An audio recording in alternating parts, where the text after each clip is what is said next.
Welcome in, fellow Potterheads. Tonight, beneath the starry ceiling of the Great Hall, we will be going over magical tales from the wizarding world to guide you gently into the realm of dreams.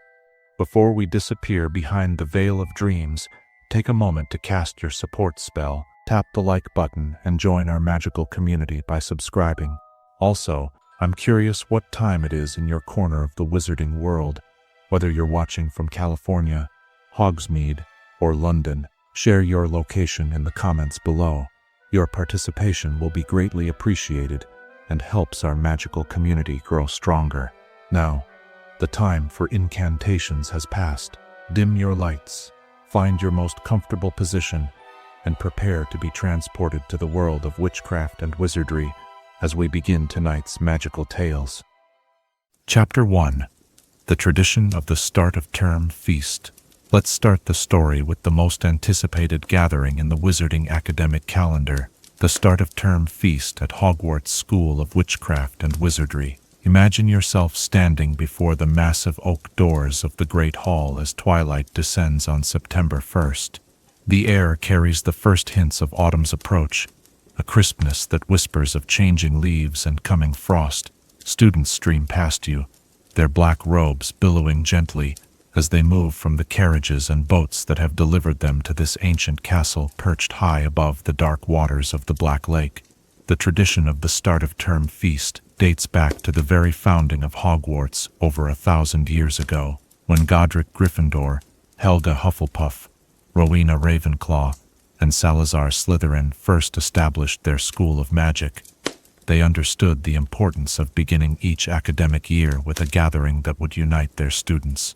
The feast was designed not merely to satisfy hunger after the long journey to the castle, but to strengthen the bonds of community that would sustain the school through centuries to come. As you step through the doorway into the Great Hall, your eyes are immediately drawn upward to the enchanted ceiling. Tonight, it reflects a clear evening sky sprinkled with emerging stars, their light mingling with the warm glow of thousands of floating candles that hover in midair above the 4 long house tables. The light flickers and dances across the golden plates and goblets, creating a symphony of shimmering reflections that seem almost musical in their movement. The Start of Term Feast follows a carefully choreographed sequence that has remained largely unchanged for centuries. First, returning students take their places at their house tables. Gryffindor, Hufflepuff, Ravenclaw, and Slytherin, reuniting with friends and sharing stories of summer adventures. The anticipation in the air is palpable as they await 2 key events, the sorting ceremony for first years, and of course the magnificent feast itself. Perhaps the most poignant aspect of the tradition is watching the faces of the first-year students as they enter the Great Hall for the very first time. Their expressions of wonder and awe remind even the oldest professors of the magic that permeates their daily lives. These 11-year-olds, many of whom have only recently discovered their magical heritage, stand together in a nervous cluster, their eyes wide as they take in the splendor around them. The deputy headmaster or headmistress then brings forth the sorting hat and its stool, placing them before the high table where the faculty sits. For many generations, this role belonged to Professor Minerva McGonagall, whose emerald green robes and stern yet kind expression became as much a part of the tradition as the feast itself. One by one, the first years are called forward to sit upon the stool and place the ancient hat upon their heads, their future at Hogwarts determined by its wisdom and insight. With each announcement of Gryffindor, or Hufflepuff, or Ravenclaw, or Slytherin, thunderous applause erupts from the respective house table, welcoming their newest member. The sorting complete, the headmaster or headmistress rises to offer a few words of welcome, sometimes profound, sometimes whimsical, always memorable. During Albus Dumbledore's long tenure as headmaster, these speeches became famous for their eccentricity, often consisting of seemingly nonsensical phrases that nevertheless contained hidden wisdom for those astute enough to perceive it. And then, at last, the feast begins, with a wave of the headmaster's hand or wand. The golden platters and serving dishes fill magically with food. The abundance and variety are staggering. Roast beef, roast chicken, pork chops and lamb chops, sausages, bacon, steak, boiled potatoes, roast potatoes, mashed potatoes, Yorkshire pudding, peas, carrots, gravy, and for some reason particularly beloved by wizarding kind, mint humbugs. The aromas blend together, creating a fragrance that many Hogwarts alumni report they can still recall with perfect clarity decades after leaving the school. House elves, working diligently in the kitchens far below, prepare this magnificent spread with pride and care. Though rarely seen by the students above, these dedicated magical beings consider the start-of-term feast the crowning glory of their culinary year, an opportunity to showcase their finest dishes and welcome both new and returning students with the comfort of exceptional food. As the main courses fade away, leaving the golden plates gleaming clean once more, they are rapidly replaced by desserts of every description, blocks of ice cream in every flavor imaginable, apple pies, treacle tarts, chocolate eclairs, jam donuts, trifle, strawberries, jellies, rice pudding, a sweet ending to welcome the students home to Hogwarts. The importance of this tradition extends beyond mere sustenance or celebration. The start-of-term feast establishes the rhythm of the Hogwarts year, a cornerstone upon which the experiences of countless young witches and wizards have been built. It represents continuity in a world often disrupted by magical conflicts and challenges. Even during the darkest periods of wizarding history, including both wizarding wars, Hogwarts strove to maintain this tradition, understanding its symbolic significance as an emblem of normalcy and hope. In the warm glow of the Great Hall, with bellies full and spirits lifted, students begin to feel the drowsiness that follows such indulgence. Prefects prepare to lead the first years to their dormitories, where 4-poster beds awaiting fresh linens and curtains in house colors stand ready to receive them. As the gathering disperses, the enchanted ceiling above continues to reflect the night sky, stars now fully visible, and a crescent moon casting its gentle light upon the ancient stones of Hogwarts. The start-of-term feast concludes, but its magic lingers in the hearts and memories of all who participate. Tomorrow, classes will begin, schedules will be distributed at breakfast, and the serious business of magical education will commence. But for tonight, this ancient tradition has once again fulfilled its purpose, welcoming home those who belong to Hogwarts, and extending that same welcome to those just beginning their magical journey.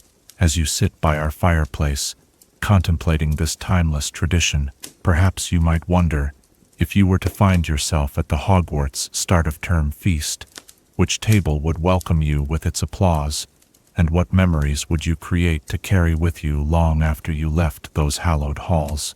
Chapter 2. The Sacrifice of Hedwig. Moonlight streams through ancient windows as our tale continues, illuminating the snowy feathers of one of the wizarding world's most beloved companions. Tonight, we turn our attention to a creature whose loyalty and grace touched the hearts of many.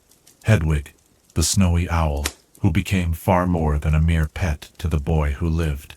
There exists a special bond between a wizard and their familiar that transcends ordinary human-animal relationships. In the case of Harry Potter and his snowy owl, this connection began in the summer of 1991, amid the sensory wonderland of Diagon Alley. Imagine yourself walking alongside an 11-year-old boy with untidy black hair and bright green eyes, overwhelmed by his first true glimpse of the magical world. Among his many purchases that day was an unexpected gift from Rubeus Hagrid, a beautiful snowy owl with amber eyes that seemed to peer directly into one's soul.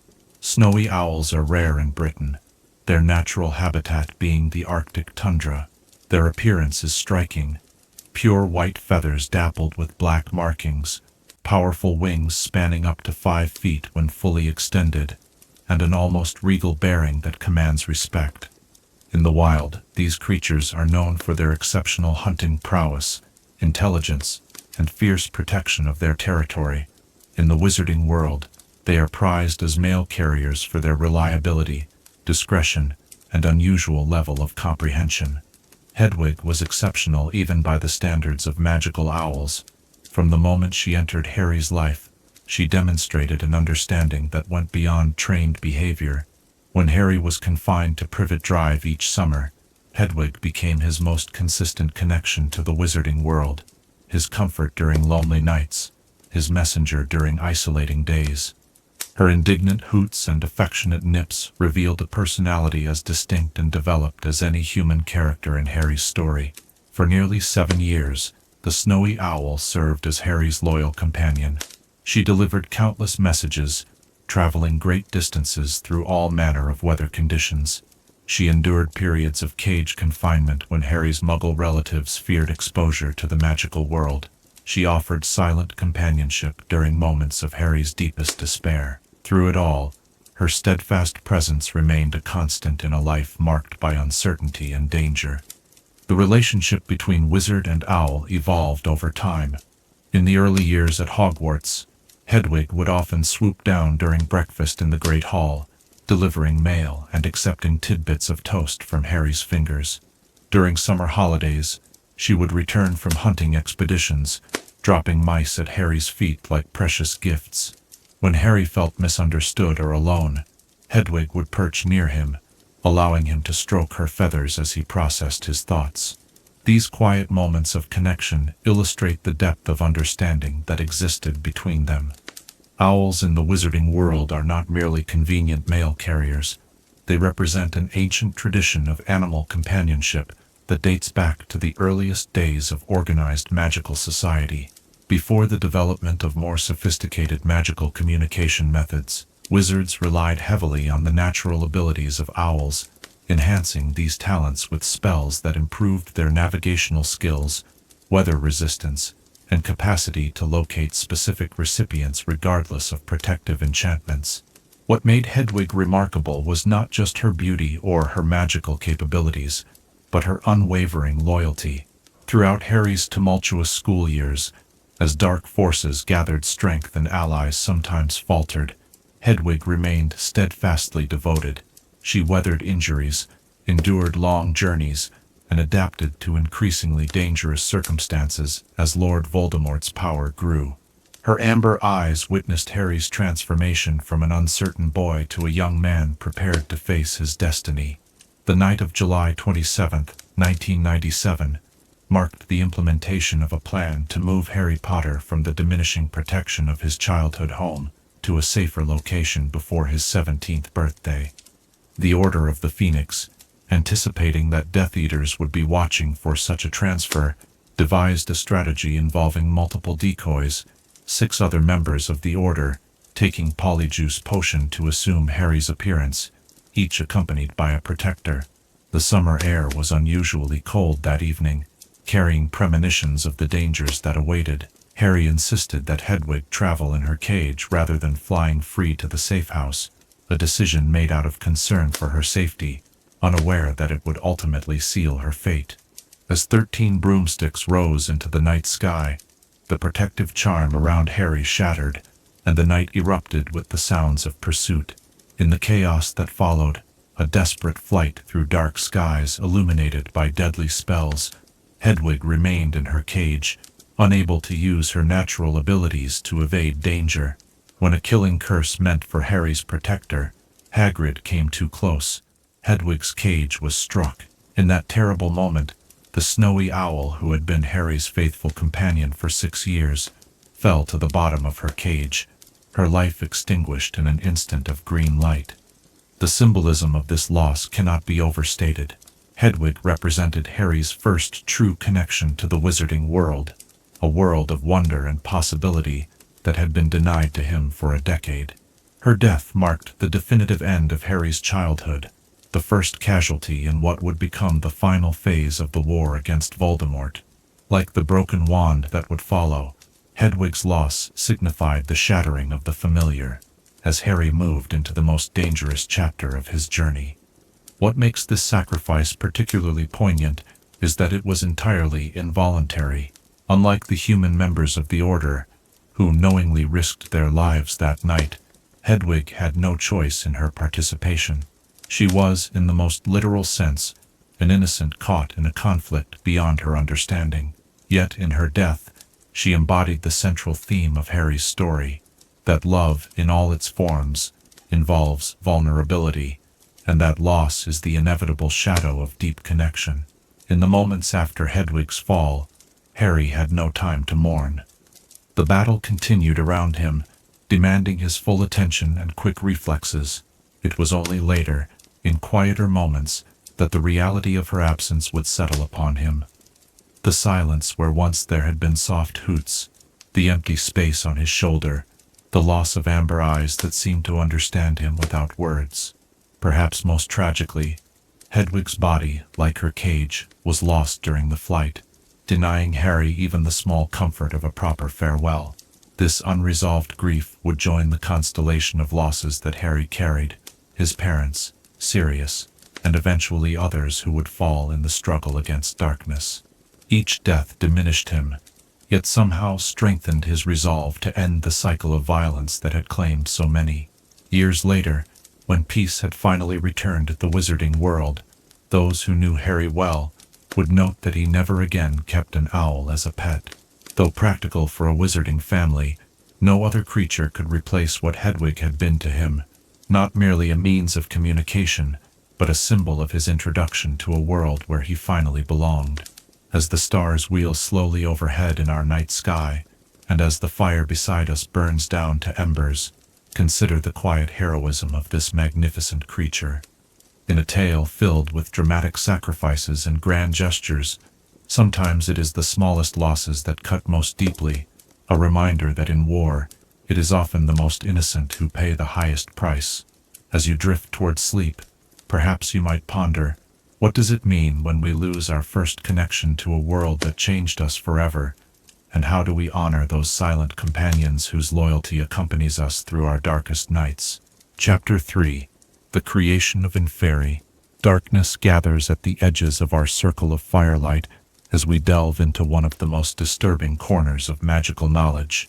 Tonight, we explore a manifestation of magic so forbidden, so fundamentally unnatural, that even the most ambitious practitioners of the dark arts approach it with trepidation. The creation of Inferi, the animated dead, who exist in the shadowy realm between life and true death. The word itself, Inferius, singular, Inferi, plural, derives from ancient Latin, meaning those below or the dead. In wizarding terminology, Inferi are corpses animated through the darkest of magical arts, puppets that retain no consciousness or will of their own, bound eternally to serve the commands of the dark wizard who created them. Unlike ghosts, who are the spiritual imprints of departed souls, or portraits, which capture elements of personality, Inferi are merely hollow vessels, devoid of the spark that once made them human. The origins of this macabre practice stretch back into the murky depths of magical history. Ancient Egyptian wizards were among the first to experiment with death magic, though their enchantments focused primarily on preservation rather than reanimation. Greek magical practitioners developed early necromantic rituals, while certain dark wizards in medieval Eastern Europe refined these techniques further. By the 15th century, the creation of Inferi was documented in various grimoires and forbidden texts circulated among those pursuing power through the manipulation of death itself. The actual process of creating an Inferius is not a subject taught at any reputable magical institution.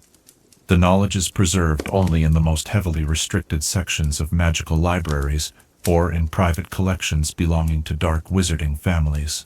What is generally understood is that the ritual requires not only exceptional magical skill, but also a profound disregard for the sanctity of death, a willingness to violate the most fundamental magical taboo. Imagine a chamber deep beneath the earth, its walls lined with ancient stone, illuminated only by sickly green flames that cast more shadows than light. The would-be creator must prepare the corpse through a series of purification rituals, though purification seems a perverse term for such a desecration. Various potions must be brewed under precise astronomical conditions, incorporating ingredients so repulsive and rare that their mere possession would alert ministry authorities to potential dark activity. The incantations themselves are complex variations on standard animation charms, twisted and corrupted through the addition of elements that bind the corpse to the creator's will. Unlike transfiguration, which transforms one object into another, or animation charms, which temporarily give movement to inanimate objects, the magic that creates an Inferius establishes a permanent tether between the dark wizard and the corpse, allowing for ongoing control often across great distances. What makes this magic particularly dark is not merely the manipulation of death, but the fundamental violation of magical equilibrium. All magic follows certain natural laws. Even the most powerful spells have limitations, consequences, and costs. The creation of an Inferius deliberately circumvents these natural limitations, forcing unnatural animation into what should remain at rest. This violation of magical balance is why such rituals often require blood sacrifice, symbolic offerings, or other payments to stabilize the unnatural magic being performed. The physical appearance of Inferi reflects their unnatural state. Their skin becomes ashen white, stretched taut over visible bones, with a waxy quality that seems to repel natural light. Their eyes, if still present, are clouded and unseeing. Movement is stiff and puppet-like, yet can be surprisingly fast when attacking. Most disturbing, perhaps, is their utter silence.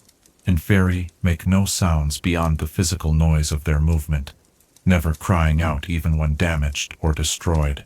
In the modern wizarding era, the most notorious practitioner of this forbidden art was, unsurprisingly, Lord Voldemort. During his first rise to power in the 1970s, Voldemort created an army of Inferi, primarily from the corpses of his victims. These creatures served various purposes, as guards for hidden locations, as terror weapons against his enemies, and as a macabre message to those who might oppose him. The threat of having one's corpse desecrated and turned into an Inferius added another layer of fear during a time already heavy with dread.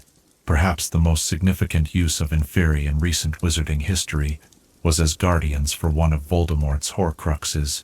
In a remote coastal cave, accessible only through a series of magical trials, Voldemort placed dozens, perhaps hundreds of Inferi in the black waters surrounding a small island. There, these creatures waited in eerie stillness beneath the surface, animated only when someone attempted to remove the locket Horcrux from its basin. When Albus Dumbledore and Harry Potter ventured into this cave in June of 1997, they encountered these guardians firsthand. As Dumbledore later explained to Harry, Inferi share certain weaknesses that reflect their unnatural state. Chief among these is a profound aversion to heat and light, particularly fire. This vulnerability is not merely physical but magical in nature. Fire represents life, energy, and transformation, the very antithesis of the stagnant death magic that animates the Inferi. Imagine the scene within that cavern. The dark water suddenly alive with pale forms rising from the depths, dozens of corpses moving with single-minded purpose toward the living intruders on their island. Their strength lies not in individual power, but in overwhelming numbers, grasping hands pulling victims beneath the black water to join their ranks. Against such a horde, only the most powerful magical fire, such as Dumbledore's enchanted flame, could create a barrier sufficient to hold them at bay. The Ministry of Magic classifies the creation of Inferi as among the darkest of magical crimes, on par with the use of the 3 unforgivable curses. Detection of such activity typically triggers immediate response from elite aura units specifically trained in combating necromantic magic. Throughout wizarding history, those caught creating Inferi have faced the harshest penalties available, including lifetime imprisonment in Azkaban. From a magical theory perspective, Inferi represent a fascinating, if disturbing, intersection of several branches of magic. The animation aspect draws from principles of transfiguration and charms, while the preservative elements incorporate aspects of potions. The binding of the creator's will to the corpse involves magical concepts related to the Imperious Curse, though applied to a vessel without consciousness to resist. This complexity explains why, Despite the relative simplicity of animated objects in general, the creation of Inferi remains accessible only to witches and wizards of exceptional power and knowledge. What does the existence of such magic tell us about the nature of the wizarding world? Perhaps it serves as a stark reminder that magic itself is neither good nor evil. It is the intent of the practitioner that determines whether magic serves life or corrupts it. The same fundamental principles that allow a healer to mend broken bodies can be twisted by those seeking dominion over death itself. The thin line between animation and resurrection, between respectful magical study and violation of natural law, represents the moral choice facing every witch and wizard who wields significant power. As the fire before us burns lower, casting longer shadows across your thoughtful face, consider this. The deepest horrors in the wizarding world are not the monsters that roam the forests or lurk in underground chambers, but the darkness that can take root in the human heart when the pursuit of power overwhelms respect for the natural order. The Inferi stand as silent witnesses to this truth, empty shells created by those who sought to master death rather than accept its place in the cycle of existence. As you drift towards sleep, perhaps you might reflect. What boundaries should remain inviolable even in a world where magic makes nearly anything possible? And what does our reaction to such forbidden knowledge reveal about our own relationship with power and mortality? Chapter 4. The Japanese Magical Gardens. Cherry blossoms dance on an enchanted breeze as we turn our attention eastward to a magical tradition as ancient as it is beautiful. In the misty mountains and secluded valleys of Japan lies a centuries-old practice that merges botanical artistry with powerful spellwork. The creation and cultivation of Japanese magical gardens, spaces where the natural and supernatural worlds exist in perfect harmony. Long before Mahotokoro, School of Magic was established on the volcanic island of Minami Iwo Jima. Japanese wizards and witches were refining the art of magical horticulture. The earliest known magical garden dates back to the Heian period, 794–1185 CE, created by the renowned witch Murasaki no Hanamori, whose understanding of plant magic and aesthetic principles established traditions that continue to influence magical gardeners to this day. Imagine walking along a meandering stone path, worn smooth by centuries of footsteps. Cherry trees arch overhead, their branches heavy with blossoms that never wilt, enchanted to remain in perpetual bloom. The petals that fall do so by careful design, swirling in patterns that, when viewed from certain angles, reveal ancient magical symbols known to bring good fortune or protection. This is the outer garden of Kiyomizu, one of Japan's most revered magical spaces, accessible only to those with magical ability, or those accompanied by a witch or wizard guide. Unlike their Western counterparts, who often separated magical plants into utilitarian categories based on potion use or magical properties, Japanese magical gardeners approached their art as a holistic practice, a way of creating spaces where every element, from the curve of a branch to the placement of a stone, contributes to the garden's magical resonance. This philosophy draws heavily from traditional Japanese gardening principles: wabi, rustic simplicity; sabi, appreciating imperfection; and yugen, profound grace and subtlety, but enhances these concepts with layers of magical meaning. The foundation of any Japanese magical garden begins with careful consideration of natural energy flows, similar to what Muggles might recognize as feng shui. Magical practitioners, however, can perceive and manipulate these currents with far greater precision. Using wands crafted from indigenous magical woods, like sacred cherry or Japanese maple, garden creators establish harmonic resonances between different areas of the garden, creating spaces where certain types of magic become naturally amplified. Water features play a crucial role in these magical ecosystems. The most prestigious gardens contain koi ponds, where the fish have been bred for centuries, developing magical properties of their own. Some are said to bring prophetic dreams to those who feed them at twilight, while others change color in response to the magical potential of those who gaze upon them. Streams flow in patterns that, when traced correctly, can help a witch or wizard center their magical core, improving spell precision and potency. Stone arrangements, carefully selected and placed, often serve as anchors for complex protective enchantments. What might appear to a casual observer as a simple rock garden could actually be an intricate magical grid, with each stone playing a specific role in maintaining wards that have stood unbroken for hundreds of years. The most powerful of these arrangements are said to continue functioning even if the garden itself falls into disrepair, drawing ambient magical energy from the surrounding environment. Plant selection in Japanese magical gardens follows both aesthetic and magical principles. The sacred lotus, with its ability to remain pristine despite growing in muddy waters, is prized for meditation spaces designed to clear the mind before complicated spellwork. Moss gardens, appearing deceptively simple, often contain rare magical varieties that respond to moonlight by emitting soft golden illumination, or that can absorb excess spell energy during dueling practice. Perhaps most famous are the magical cherry trees, especially those descended from the ancient enchanted cherry of Nara. Unlike their non-magical counterparts, these trees bloom in response to the emotional states of powerful witches and wizards who sit beneath them.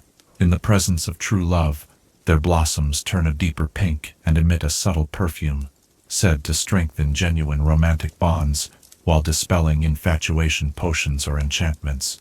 The maintenance of these gardens requires not only horticultural knowledge, but also considerable magical skill. Many techniques have been passed down through specific family lines, with certain spells and secrets remaining closely guarded for generations. Young witches and wizards with an aptitude for plant magic might spend decades as apprentices before being entrusted with the care of a significant garden's most magical elements. One particularly fascinating aspect of Japanese magical gardens is their temporal enchantments.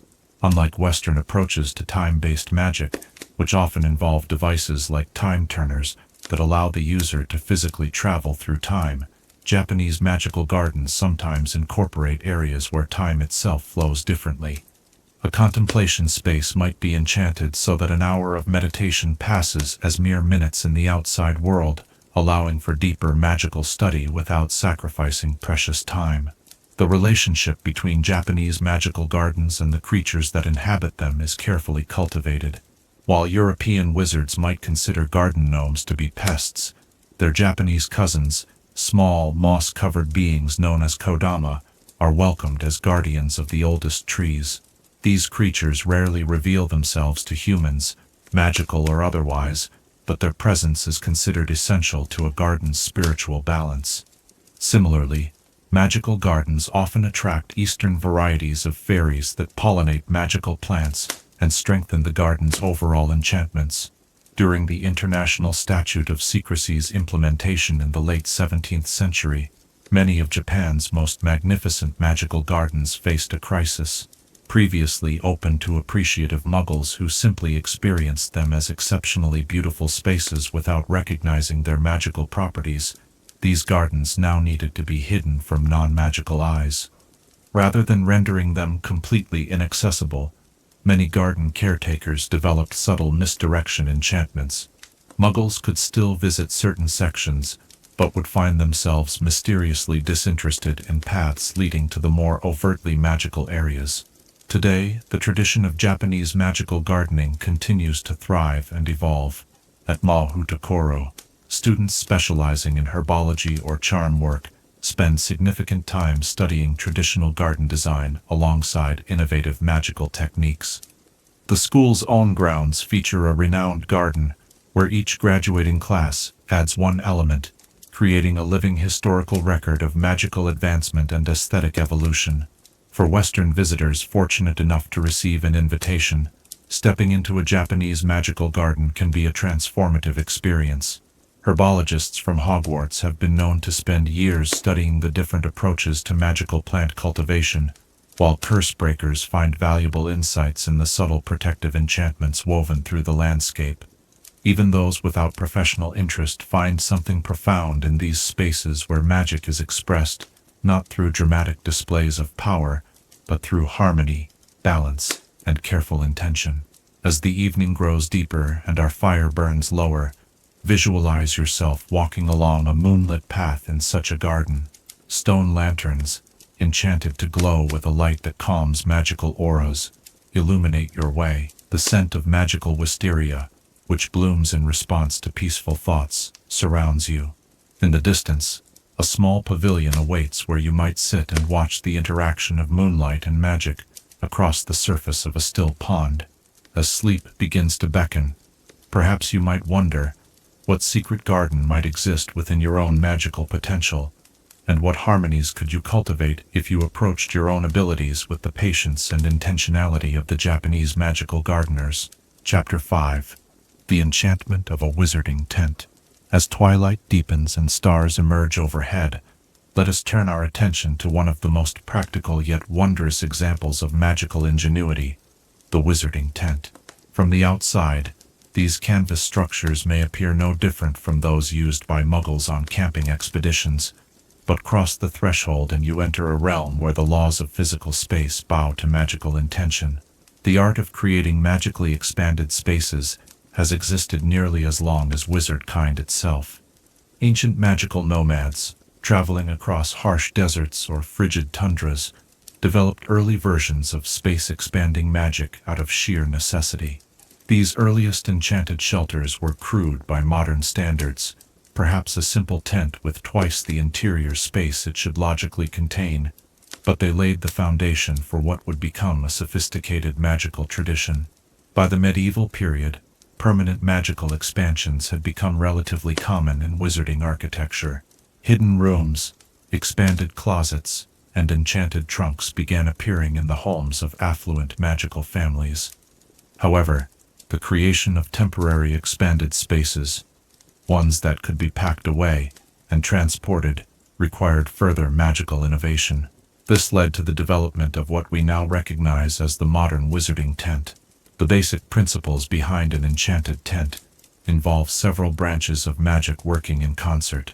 Charms create and maintain the spatial expansion. Transfiguration temporarily alters the physical properties of the canvas and supporting structures, and specialized stabilizing enchantments ensure the magic remains intact, even when the tent is collapsed and moved. This complex interplay of magical disciplines is why creating such tents remains the province of specialist magical craftspeople, rather than something the average witch or wizard might attempt at home.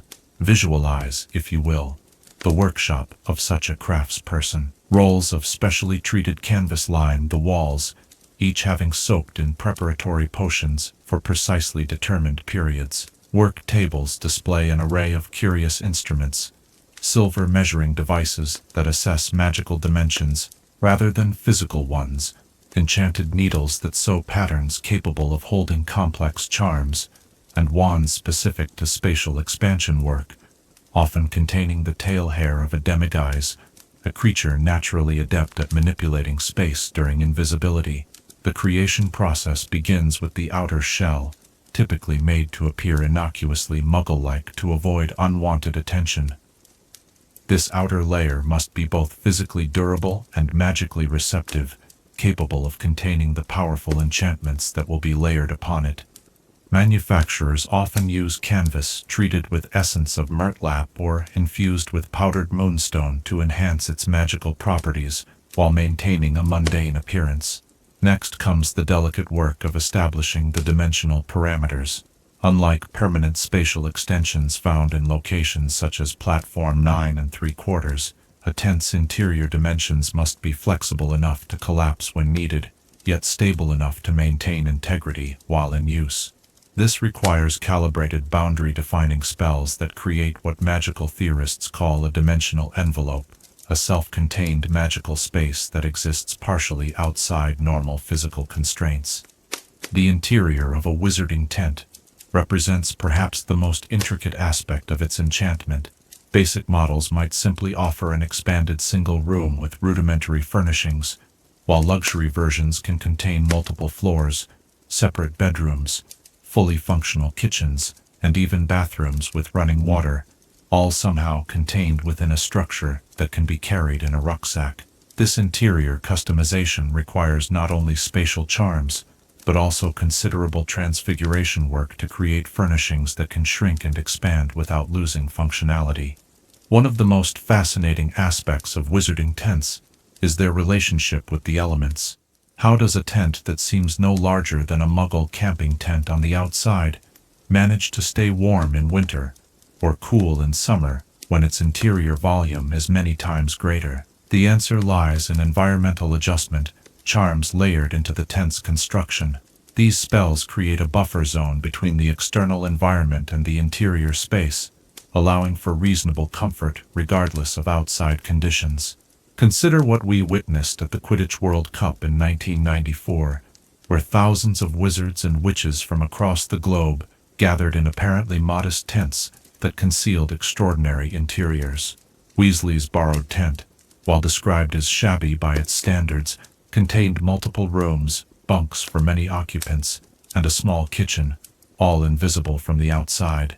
More luxurious models at the same event boasted features like enchanted fountains, expansive gardens, and even peacocks strolling across interior lawns that by all physical logic simply should not fit inside the modest exterior dimensions.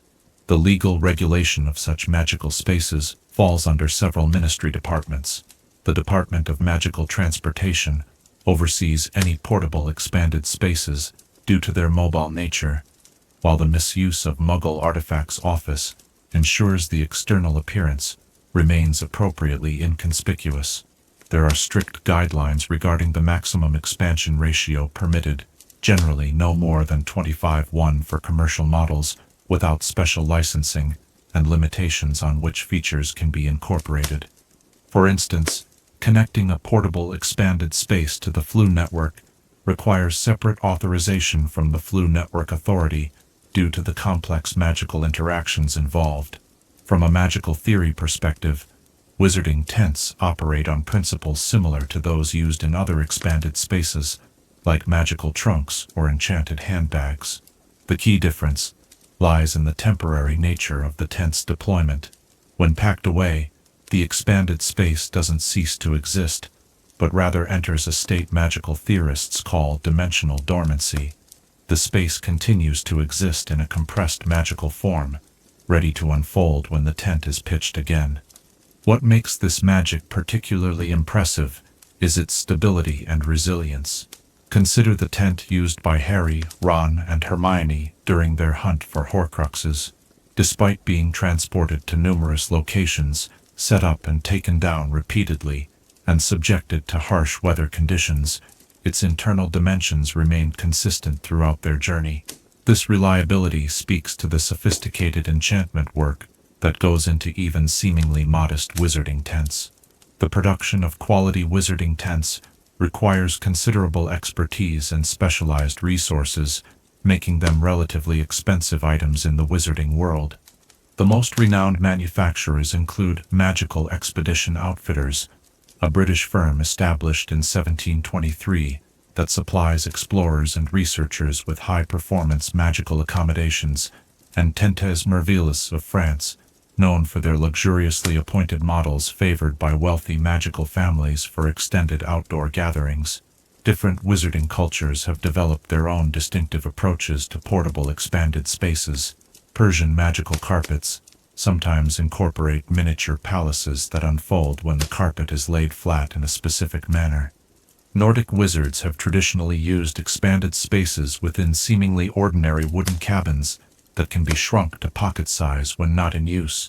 African witches and wizards in some regions create beautiful expanded spaces within enchanted baobab seed pods, which open to reveal comfortable dwellings complete with cooling charms, ideal for hot climates.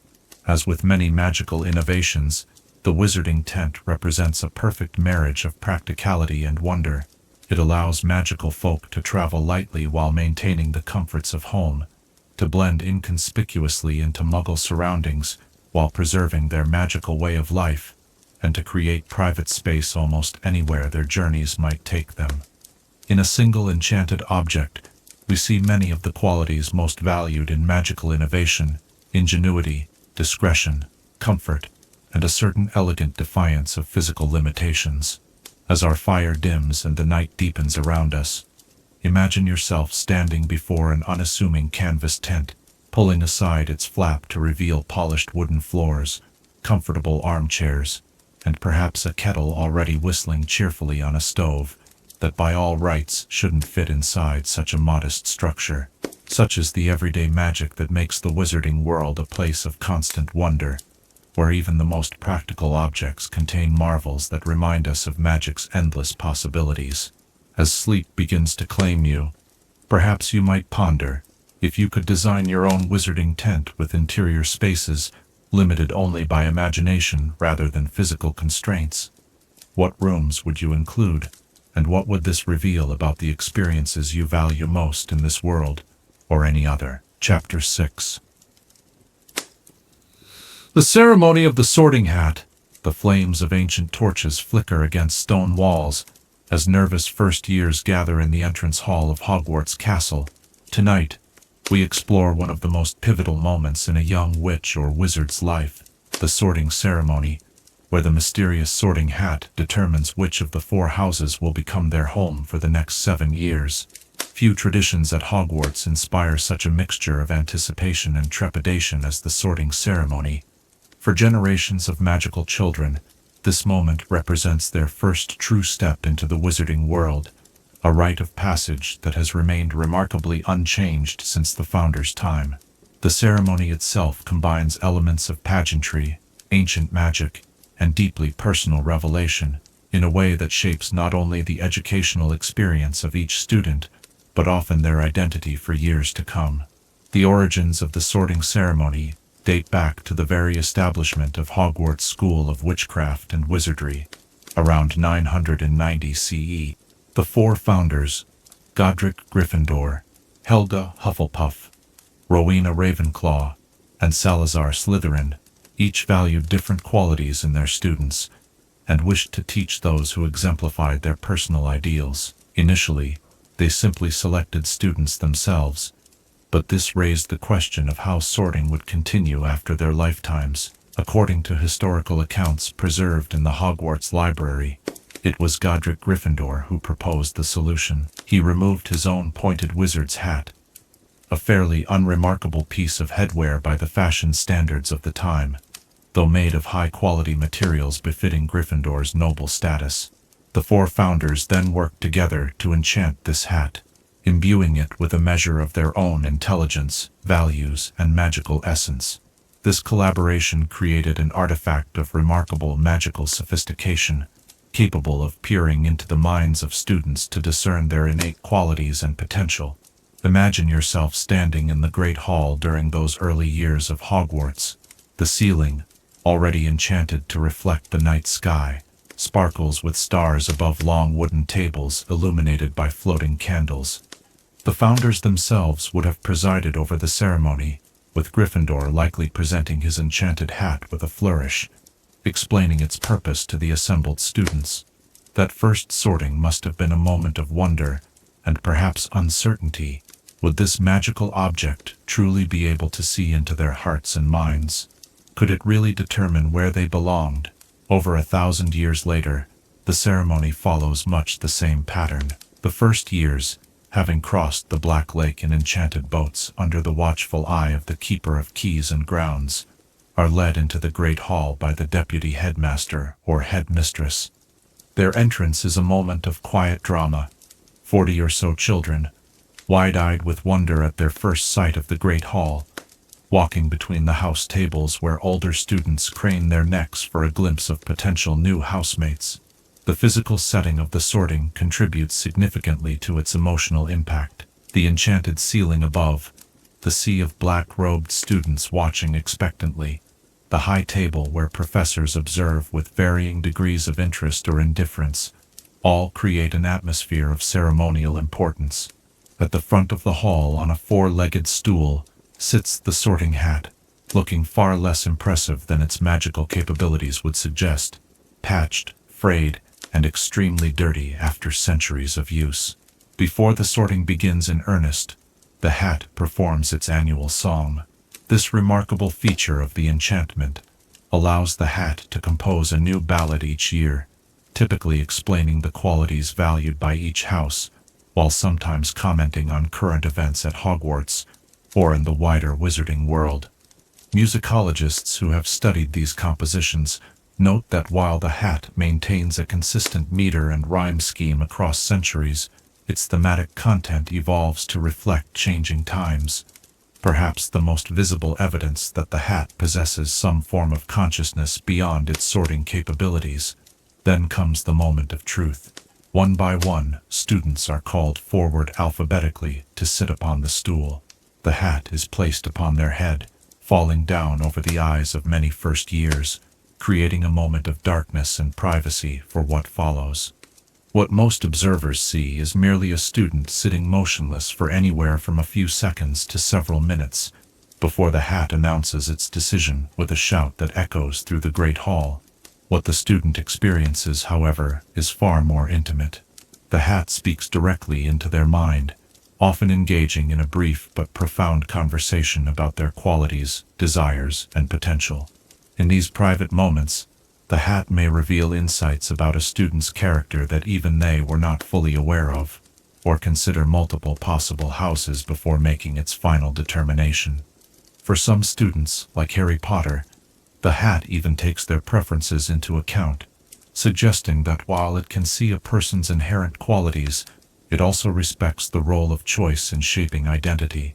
From a magical perspective, the sorting hat represents an extraordinary achievement in several branches of magic. It incorporates elements of legilimency in its ability to perceive thoughts and memories, shows signs of artificial consciousness, similar to but distinct from portraits, and maintains its enchantments without degradation over centuries, a feat that many modern charm workers consider nearly impossible to replicate. Some magical theorists suggest that the hat may have become a semi-sentient magical artifact, evolving beyond its original enchantments through continuous interaction with thousands of minds over the centuries. The four houses themselves, while initially reflecting the preferences of their namesake founders, have evolved their own cultural identities over time. Gryffindor House, associated with courage, determination, and daring, attracts those who value bold action. Hufflepuff, founded on principles of hard work, loyalty, and fairness, gathers students who prize interpersonal bonds and ethical behavior. Ravenclaw celebrates wisdom, creativity, and learning for its own sake. Slytherin values ambition, cunning, and a certain willingness to bend rules to achieve goals. These house identities create a framework for student life at Hogwarts that extends far beyond sleeping arrangements. From the decorative schemes of common rooms to the intense rivalry of the Quidditch pitch and House Cup, house affiliation shapes nearly every aspect of the Hogwarts experience. Friendships often, though not always, form along house lines, study groups cluster by house affiliation, and even teaching styles may subtly adapt to the collective personality of a house during lessons. The psychological impact of the sorting cannot be understated. For many young witches and wizards, house placement becomes a fundamental aspect of how they understand themselves. Once a Hufflepuff, always a Hufflepuff reflects the lifelong identification many feel with their Hogwarts house. Throughout adult wizarding society, people continue to reference their house affiliation decades after graduation, suggesting the enduring influence of this early categorization. This raises questions that magical educators have debated for centuries. Does the sorting hat merely recognize innate qualities, or does its decision actually shape the development of those qualities? When an 11-year-old is told they are brave, or clever, or ambitious, does this become a self-fulfilling prophecy? Some progressive magical theorists have argued that sorting children at such a young age could potentially limit their development, encouraging them to cultivate only those traits associated with their house while neglecting others. Despite these occasional criticisms, the sorting ceremony remains one of Hogwarts' most cherished traditions. Even during the darkest periods of wizarding history, including both wizarding wars, the ceremony continued largely unchanged, a testament to its significance in magical education. When the hat was nearly destroyed during the Battle of Hogwarts in 1998, Its repair was prioritized during the castle's reconstruction, ensuring that new generations of students would continue to experience this ancient tradition. As we sit by our fire, reflecting on this remarkable magical artifact and the ceremony it facilitates, consider the delicate interplay between destiny and choice that the sorting represents. The hat sees potential and innate qualities, but also respects the power of personal preference. It categorizes, but in doing so creates the conditions for growth within a community of like-minded individuals. In its wisdom accumulated over a millennium of peering into young minds, perhaps the sorting hat understands something profound about human nature, that we sometimes need to be seen and named before we can truly become ourselves. As sleep begins to claim you, perhaps you might wonder, if the sorting hat were placed upon your head at this very moment, what whispered insights might it share about your true nature, and would its judgment match your own understanding of yourself? Chapter 7. The Intelligence of Crookshanks. Amber eyes gleam with uncanny perception from within a squashed ginger face as we turn our attention to one of the most remarkable magical creatures to have padded through the halls of Hogwarts in recent memory. Tonight, we explore the extraordinary intelligence and mysterious abilities of Crookshanks, the half-Neasel companion who proved to be far more than an ordinary pet. When Hermione Granger entered the magical menagerie in Diagon Alley during the summer of 1993, she had no intention of leaving with a new pet. Yet fate, as it so often does in the wizarding world, had other plans.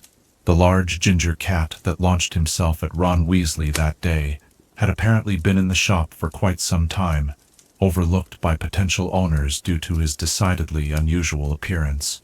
What those shoppers failed to recognize, however, was the exceptional intelligence behind those bulging yellow eyes. Crookshanks was not, as he appeared at first glance, merely an unusually large and bow-legged cat with a squashed face and bottle-brush tail. He was, in fact, half-Neasel, a magical crossbreed that explained both his appearance and his remarkable intellectual capabilities. To understand Crookshanks fully, we must first examine the nature of the Neasel itself. Neasels are magical feline creatures native to Britain, though they can now be found worldwide. Resembling large cats with spotted, speckled, or flecked fur, outsized ears, and a tail like a lion's, these creatures are classified as XXX by the Ministry of Magic, not dangerous if properly handled, but requiring respect and knowledge. What makes Neasels particularly special, however, is their intelligence and their uncanny ability to detect untrustworthy or suspicious individuals. This inherent talent for judgment serves wild Neasels well, helping them avoid potential threats. In domesticated Neasels and Neasel crossbreeds like Crookshanks, this ability manifests as an exceptional perception regarding human character and intentions. While a standard cat might form attachments based on who provides food and affection, a Kneasel's loyalties are influenced by its assessment of a person's trustworthiness and moral character. In the case of Crookshanks, this discernment manifested immediately upon his arrival at Hogwarts. From his first encounter with Ron's pet rat Scabbers, Crookshanks displayed an aggressive determination that seemed excessive for normal feline behavior. What appeared to be a natural predatory instinct was, in fact, something far more significant. Crookshanks had recognized that Scabbers was not a rat at all, but an animagus named Peter Pettigrew in disguise. Consider the magical perception this required. An animagus transformation is among the most advanced forms of transfiguration, allowing a witch or wizard to transform into an animal while retaining their human mind. The magic is so complete that it typically fools magical detection spells, yet Crookshanks saw through this disguise immediately. This suggests that nasal perception operates on a different magical wavelength than standard revealing spells, perhaps sensing the fundamental magical signature or essence of a being rather than its current physical form. Even more remarkable was Crookshanks' ability to recognize not just what Scabbers was, but who he was.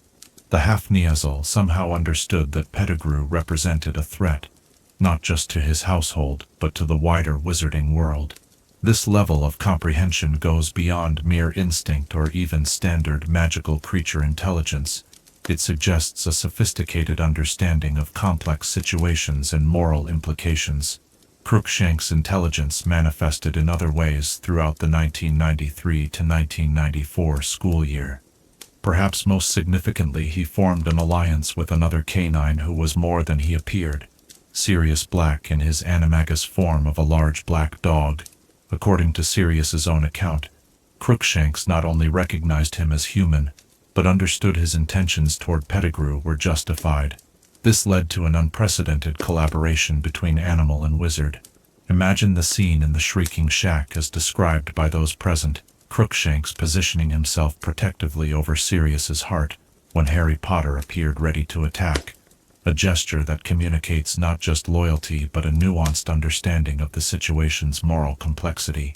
This placement was deliberate and symbolic, suggesting that Crookshanks comprehended the concept of protection, the value of Black's life, and the misunderstanding that clouded Harry's judgment in that moment.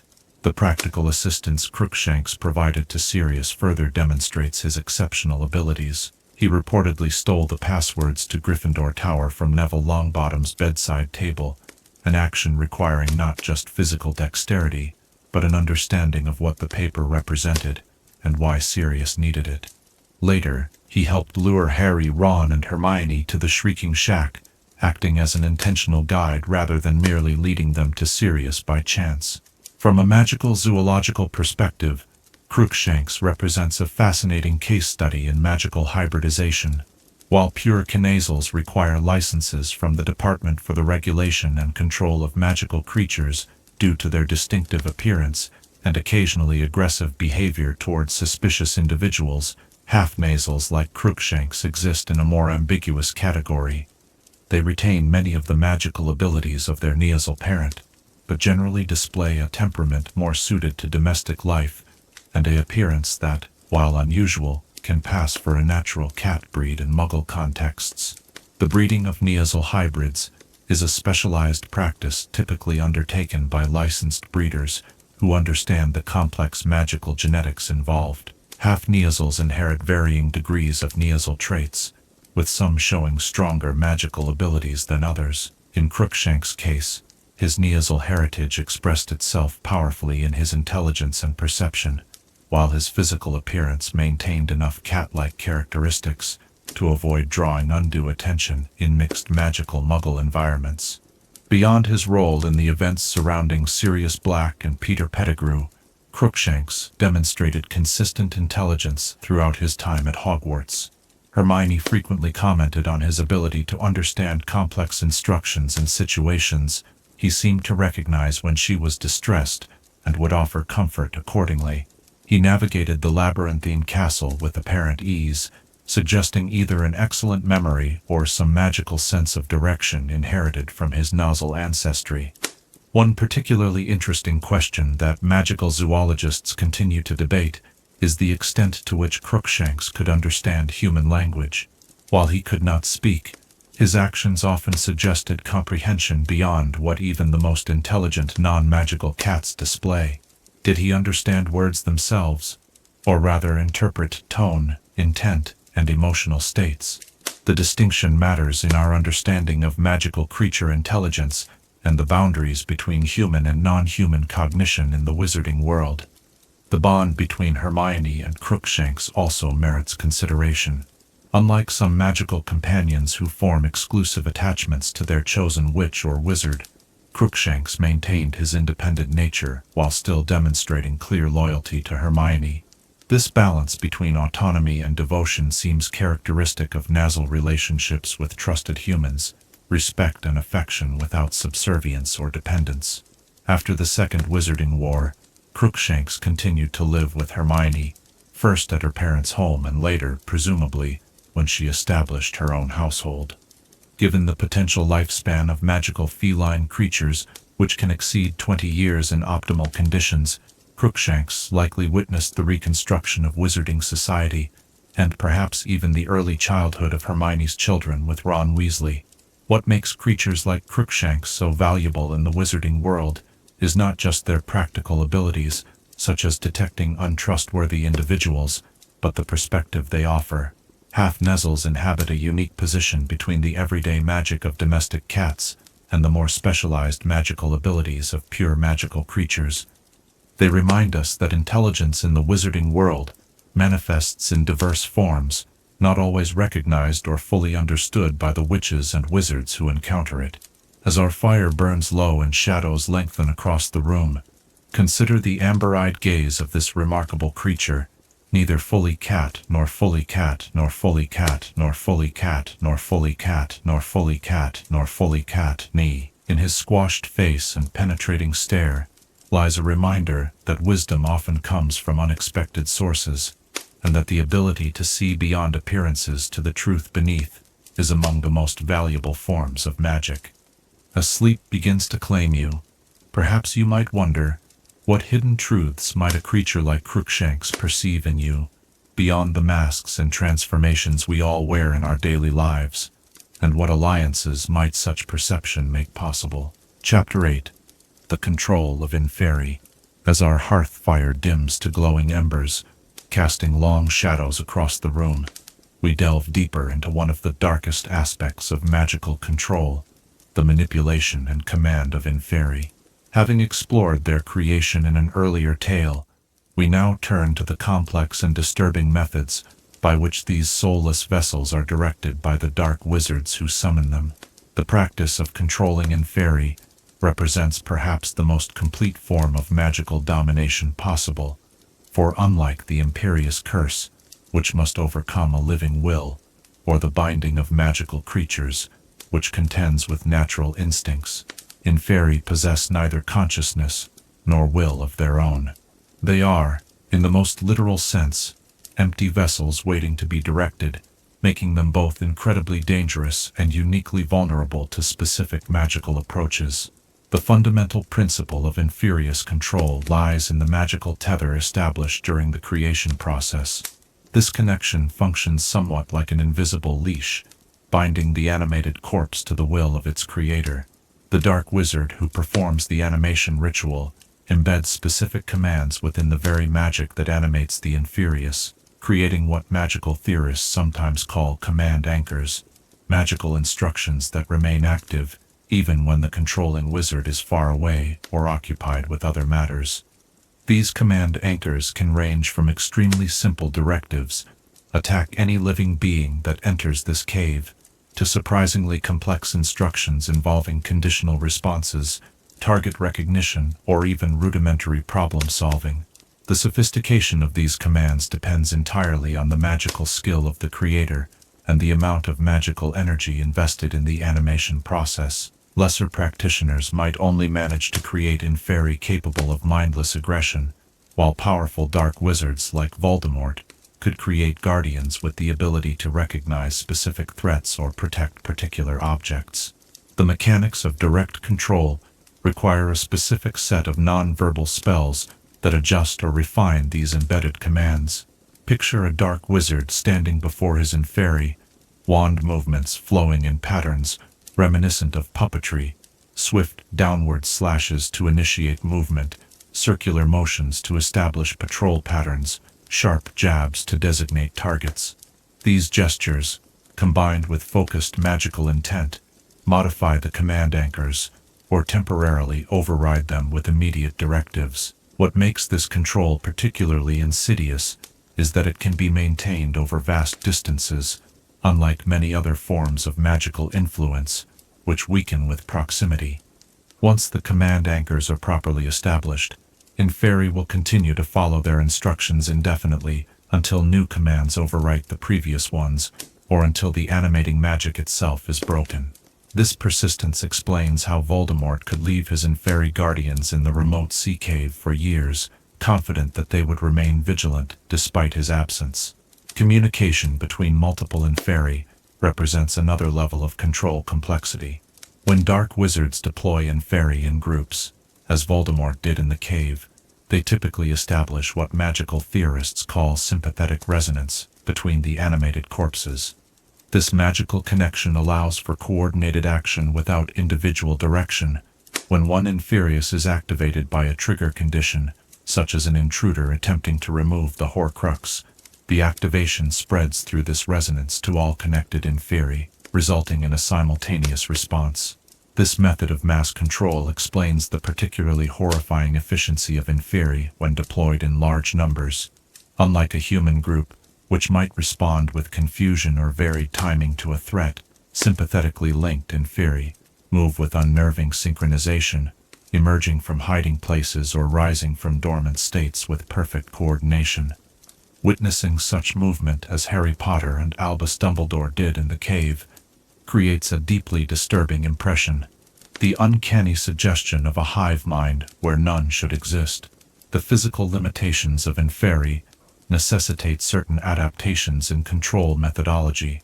Without consciousness, Inferi cannot interpret complex verbal instructions or make judgment calls about changing circumstances.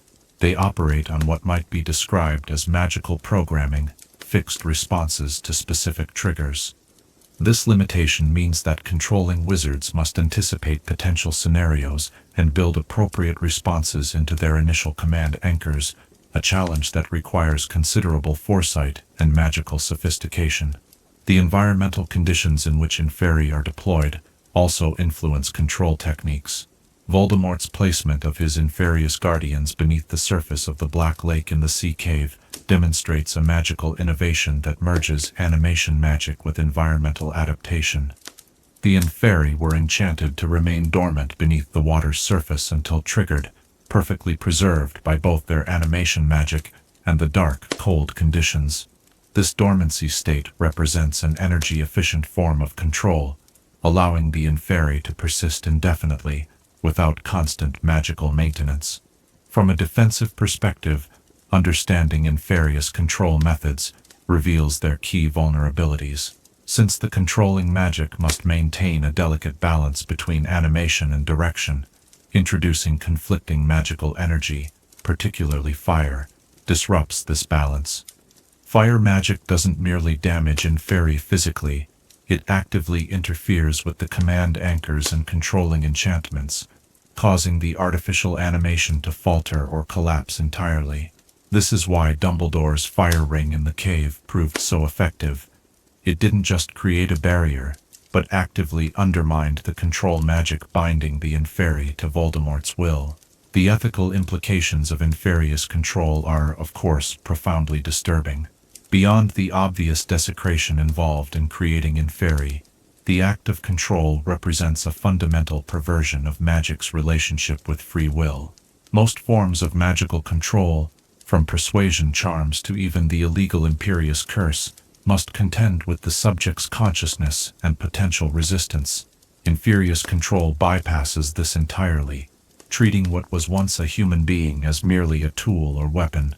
This corruption of the natural order is why even many dark wizards throughout history have considered the creation and control of Inferi beyond acceptable magical boundaries. Throughout wizarding history, various magical authorities have developed countermeasures specifically designed to disrupt Inferius control magic. The Department of Magical Law Enforcement trains specialized aurors in detection spells that can identify the magical signatures of command anchors, allowing them to predict Inferius behavior patterns or locate the controlling wizard.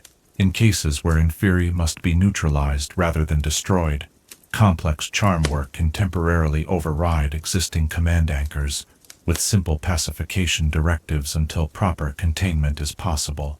The historical record contains accounts of particularly skilled wizards who developed methods to hijack control of Inferi created by others, essentially redirecting the command anchors to respond to their magical signature instead of the original creators. This rare and extremely advanced form of magical interference was reportedly used during the Giant Wars, when certain wizards managed to temporarily turn enemy-controlled Inferi against their makers.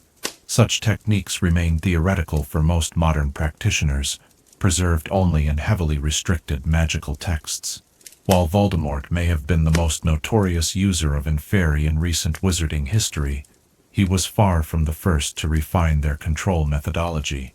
The infamous dark wizard Ekris Dis, who constructed Azkaban Fortress centuries before it became a prison, reportedly developed revolutionary techniques for long-term Inferius control, creating guardians that maintained their directives for decades after his death. Similarly, during the height of Grindelwald's power in the 1940s, several Eastern European dark wizards in his service experimented with creating handler systems where a single higher-functioning Inferius was enchanted with more complex commands, which it then distributed to subordinate Inferi through magical hierarchies. As the night deepens around us and our fire burns low, consider the profound magical contradiction that Inferi represent. Magic, in its most fundamental nature, is an expression of life force, of energy, intention, and transformation. To turn this vital magic toward animating the dead creates a perversion that strains against the very fabric of natural magical law. Perhaps this is why Inferius control magic is inherently unstable, requiring such complex enchantments to maintain, because, at its core, it attempts to make magic operate against its own essential nature. As sleep begins to claim you, perhaps you might ponder this question. In a world where magic exists at the boundary between the possible and impossible, what ethical responsibility comes with the knowledge that even death itself can be manipulated? And what does our revulsion towards such magic reveal about the proper limits of magical power? Chapter 9. The African Astronomical Observatory. Beneath a vast canopy of stars that seem close enough to touch, perched high atop the ancient mountains of East Africa, stands one of the wizarding world's most remarkable institutions. Tonight, let us journey to the mysterious and magnificent African Astronomical Observatory, where the boundaries between earth and sky blur, and the secrets of celestial magic have been studied for centuries. Unlike its mundane counterparts, which rely on increasingly sophisticated technology to peer into the cosmos, the African Astronomical Observatory harnesses ancient magical traditions combined with innovative spellwork to achieve a level of celestial observation unmatched by any other magical institution. Established in 1631 by a coalition of African magical communities, the observatory represents one of the wizarding world's oldest continuous research facilities still in operation today.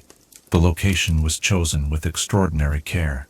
Situated on the uppermost peak of a mountain whose name is only spoken in the ancient magical tongue of the region, the observatory benefits from exceptionally clear atmospheric conditions and minimal light interference. More importantly, however, the mountain itself sits at the intersection of 7 major ley lines, those invisible currents of magical energy that crisscross our world. This convergence creates what magical astronomers call a thin boundary, a place where the division between Earth and the celestial realm is naturally less distinct, allowing for deeper magical interaction with cosmic forces. Approaching the observatory is an experience that begins well before the structure itself comes into view. The mountain path, accessible only to those with magical ability, or accompanied by a magical guide, winds upward through progressively changing environments. The lush forest of the lower slopes gives way to sparse, wind-sculpted vegetation, and finally to the bare rock of the summit. Throughout this journey, travelers report subtle changes in the quality of light and in their magical perception. Sounds become clearer, colors more vivid, and many witches and wizards describe a gentle humming sensation in their wands, as if the magical cores are responding to the increasing proximity of celestial energy. The observatory itself defies conventional architectural categories. From a distance, it appears to be constructed of gleaming obsidian and silver, with 7 towers arranged in a pattern that mirrors the stars of the Pleiades. As one draws closer, however, the building seems to shift and change, revealing architectural elements that draw from various African magical traditions, the mathematical precision of ancient Egyptian magical structures, the organic curves favored by West African wizarding communities, and the celestial alignment techniques developed by the Star Watchers of the Great Lakes region.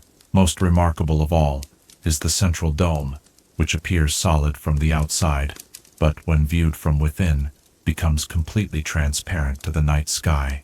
This is not glass or any physical material, but rather an ancient enchantment maintained continuously for nearly 4 centuries. The spell, known as the Veil of Selene in English translation, creates a perfect viewing portal that filters out atmospheric distortion while amplifying celestial light, not just visible light, but also the magical emanations that accompany it from distant stars and planets. The work conducted at the African Astronomical Observatory spans numerous magical disciplines. At its most basic level, the observatory continues the ancient tradition of mapping the influence of celestial bodies on various magical practices. The position of stars and planets has long been known to affect the potency of certain potions, the efficacy of particular charms, and even the power of transfiguration work. The observatory maintains the most precise magical calendars in existence, which are consulted by magical practitioners worldwide when timing sensitive magical operations. More complex research involves the study of celestial magic itself, the unique magical properties that emanate from different celestial bodies. Moonlight, for example, is well known even to novice witches and wizards as an important component in many magical processes. The observatory's researchers have identified and categorized distinct magical signatures for dozens of stars and planets, each with its own affinity for specific types of magic. These discoveries have led to significant advancements in specialized fields like astronomical charm work and celestial influence transfiguration. Perhaps the most esoteric research conducted at the observatory involves what magical astronomers call cosmic resonance. This branch of magical theory suggests that certain astronomical alignments create temporary pathways through which especially powerful magic can flow between celestial bodies and Earth.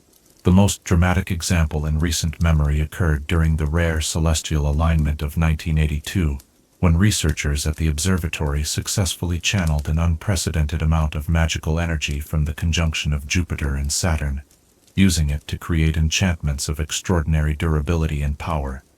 The observatory is staffed by an international team of magical astronomers, representing diverse magical traditions from across the African continent and beyond.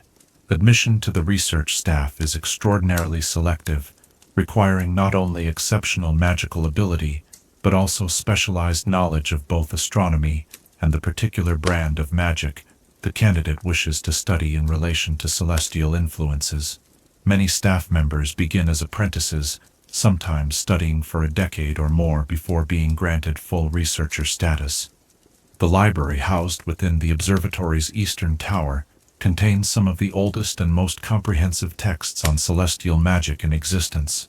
Ancient Egyptian star charts detailing magical correspondences, medieval Arabian manuscripts on astral influences in potion making, and records from various African magical traditions documenting celestial events and their magical consequences are all preserved here. Most valuable, perhaps, are the observatory's own records, nearly 4 centuries of continuous observation and experimentation, recording the magical properties and influences of the night sky with unparalleled precision. Magical instruments found throughout the observatory bear little resemblance to the telescopes and computers of Mughal astronomy. In the western tower, enormous crystalline structures rotate slowly, their facets capturing and refracting starlight in patterns that trained observers can read like text. The southern tower houses a reflection pool filled with a silver liquid that is neither memory nor water, which captures and preserves the precise magical resonance of celestial events for later study.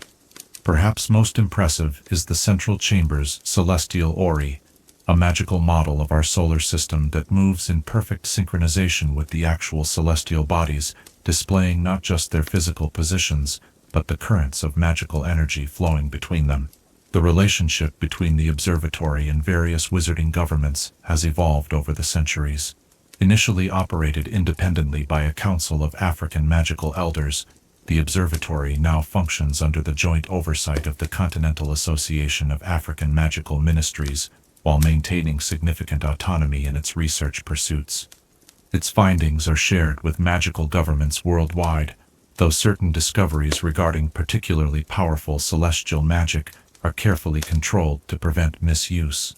The observatory also maintains a small educational program, accepting a limited number of advanced students each year for specialized study. These fortunate few live and work alongside the permanent researchers, participating in the nightly observation rituals and learning techniques for harnessing celestial magic that are taught nowhere else in the wizarding world.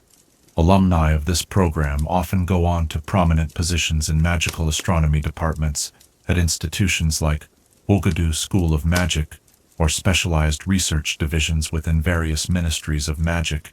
For the average witch or wizard, visiting the African Astronomical Observatory remains a rare privilege. Public access is limited to specific celestial events of particular significance, when the observatory opens its doors to allow visitors to witness remarkable astronomical phenomena through the lens of magical perception. Those who have experienced a meteor shower or eclipse from within the observatory's central dome describe it as unlike any other magical experience, a moment of connection with the cosmos that remains vivid in memory for a lifetime. As we sit beneath our own canopy of stars, imagine standing within that magnificent dome, feeling the subtle currents of celestial magic washing over you like gentle waves. Above, the stars shine with an intensity and clarity impossible elsewhere, revealing not just their physical light, but the shimmering auras of their magical emanations. In that moment, the artificial boundaries between earth and sky, between the mundane and the magical, seem to dissolve, leaving only a profound awareness of connection to the greater magical universe. As sleep begins to claim you, perhaps you might wonder what cosmic alignments might be influencing your own magical potential in ways yet undiscovered, and what ancient celestial wisdom remains written in the stars, waiting for those with eyes trained to see beyond the visible light into the realm of magical possibility. Chapter 10. The Extension Charm on a Wizarding Tent. In the gentle quiet of evening, as shadows lengthen across our room, let us delve deeper into one of the most remarkable applications of spatial magic, the extension charm, as specifically applied to wizarding tents. While we have explored the general enchantment of such tents in an earlier tale, the extension charm itself deserves particular attention, for it represents one of the most elegant yet complex manipulations of magical space in common wizarding use. The extension charm, or capacious extremis in its incantation form, belongs to a category of spells that magical theorists classify as dimensional manipulation magic. Unlike charms that merely alter the appearance or properties of an object, dimensional magic temporarily bends the fundamental laws of physical space, creating what laypeople might describe as bigger on the inside effects. When applied to tents specifically, this charm requires additional layers of magical refinement that make it a masterclass in spatial enchantment. The theoretical foundations of the extension charm can be traced back to the renowned 14th century magical mathematician Bridget Wenlock, whose groundbreaking work on the magical properties of the number 7 led to early experiments in creating expanded spaces. Wenlock theorized that physical space as we perceive it is merely one expression of a more complex magical reality with multiple dimensional possibilities. By manipulating these dimensional boundaries through precisely calibrated charm work, a skilled witch or wizard could essentially borrow space from these alternate dimensions and incorporate it within a physically smaller container. When applying this theory specifically to tents, magical artificers must overcome several unique challenges. Unlike permanent structures like buildings which remain in a fixed location, tents are designed for regular movement. This mobility introduces complex magical variables. The extension charm must be anchored not to a geographical location, but to the physical structure of the tent itself, creating what magical theorists call a self-contained dimensional pocket that moves with the tent rather than remaining fixed in space. Imagine observing a master charm worker applying an extension charm to a wizarding tent. The process begins with careful preparation of the canvas material, which must be treated with stabilizing potions containing ingredients like powdered moonstone, known for its properties of magical amplification, and essence of spatial herbs, such as fluxweed harvested during the full moon. This preparation creates a material capable of sustaining complex spatial magic without deteriorating under the dimensional strain. The actual casting of the extension charm on a tent requires exceptional precision. The caster typically begins at the central support pole, establishing what magical architects call the dimensional anchor point. From this central focus, the charm is woven outward in expanding spirals, carefully defining the boundaries of the expanded interior space. The wand movements for this casting are extraordinarily intricate, flowing curves that trace three-dimensional patterns through the air, physically mapping out the desired internal dimensions. What makes the extension charm on tents particularly fascinating is the layered nature of the enchantment.